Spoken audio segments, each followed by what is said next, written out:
Greetings, Eric Hammond here. We're in the thick of summer. August is over. It's the beginning of September. I wanted to tell you about a crop that I planted for the first time this year that is an excellent crop for hot, humid, super dry conditions.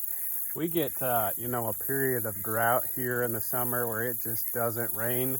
I planted cowpea for the first time. Cowpea is very good at building soil and making it more fertile. It drops a whole bunch of leaves. This crop is about done, and it produces these peas or beans. It's like a black-eyed pea is what it is. This variety is Ozark cowpea.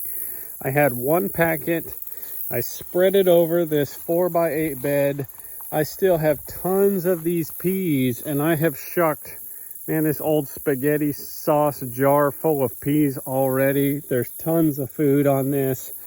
The green ones you can eat, almost like a green bean. I don't really like the taste of them like that. I'll split them open and eat the raw peas. But then when they dry out completely, you can shuck the peas and have peas that you can eat and cook later. See, they just split right open. I'll pull all those dry beans out or peas out. Yeah, see, they're all in there. This crop took no work. It was super green and flourishing. It was probably 2 months from start to finish.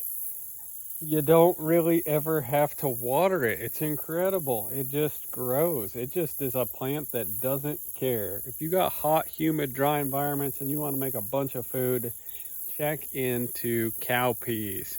See if that's something that might fill a niche at your homesteads. Thanks.